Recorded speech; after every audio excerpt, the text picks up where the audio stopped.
ઉપસ્થિત આચાર્ય સાહેબ શ્રી, શાળાના તમામ ભાઈઓ બહેનો, શિક્ષકો તેમજ બાળકોના વાલી ભાઈઓ બહેનો, વાલા બાળકો, આજે અમને બહુ જ ખુશી થઈ કે અમારા આશ્રમની અંદર વાર્ષિકોત્સવ રાખવામાં આવ્યો.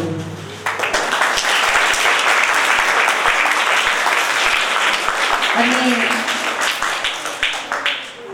હવે આપ લોકો આ શાળામાંથી ઉચ્ચ કક્ષા બીજી જગ્યા પર પણ જવાના પ્રયાસ કરશો ઉચ્ચ ભણતર માટે.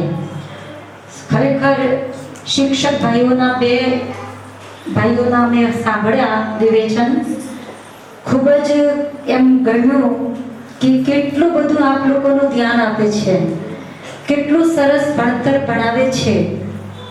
આપ લોકો પણ ખૂબ જ ભણી ગણી અને આગળ વધો, ખૂબ જ સારા એવા નાગરિક બનો, કેમ કે આપણો ભારત દેશ ઉચ્ચ એક દેશ છે જેની અંદર ભગવાન શ્રી રામચંદ્રજી, લક્ષ્મણજી, સીતા માતા, ભક્ત હનુમાનજી, મીરાબાઈ, જવાહરલાલ નહેરુ, મહાત્મા શ્રી ગાંધીજી, અનેક મહાપુરુષોનું આપણા દેશમાં અવતરણ થયેલું છે. અમે અમારી સંસ્થા તરફથી એ જ ઈચ્છા રાખીએ છીએ કે હર કન્યા એક સીતા હો, હર બચ્ચા એક રામ હો. અહીંયા જો બન્યા છે બહુ સરસ. તો મોટા થઈને માતા પિતાની સેવા કરજો.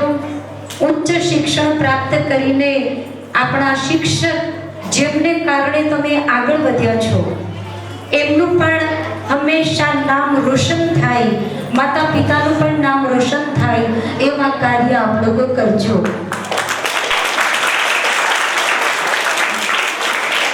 ભૌતિક શિક્ષણની સાથે સાથે આપણી અંદર આધ્યાત્મિક શિક્ષણ પણ હોવું ખૂબ જ જરૂરી છે. કોઈ એવા સાચા સદગુરુનો શરણ સ્વીકારી અને આપણે પોતાની અંદર રહેલી, જેમ સ્વામી વિવેકાનંદજીએ નાના હતા, ભણ્યા ગણ્યા અને ગ્રેજ્યુએટ બન્યા, પણ એમાં આધ્યાત્મિક સંસ્કાર હતા. તમારા બધાની અંદર પણ આધ્યાત્મિક સંસ્કાર આવે. દેશની ખૂબ ખૂબ સેવા કરો અને આપણા શિક્ષક જે ગુરુ છે, કીધું ને કે માતા પિતા और गुरु, यहाँ से विद्या होती है शुरू. ખૂબ આગળ વધો, ખૂબ ભણી ગણીને આપણા દેશની ખૂબ જ સેવા કરો અને પોતાનું પણ નામ રોશન કરો અને માતા પિતા અને શિક્ષક આપણા ભાઈઓ બહેનોનું પણ ખૂબ જ નામ રોશન કરીએ. વાલી ભાઈઓ બહેનો અહીંયા આવ્યા છે બાળકોના, અને જે ટીચર ભાઈઓ બહેનો અહીંયા બેઠા છે એમને અમારી ખાસ એક સૂચના કે આ આશ્રમની અંદર સેવાકીય પ્રવૃત્તિ તો થાય જ છે, પણ સાથે સાથે આત્મજ્ઞાન વિશે અમે લોકો પ્રવચન પણ આપીએ છીએ. હરેક રવિવારે સાંજે 4 થી 5 વાગ્યા સુધી 1 કલાક માટે.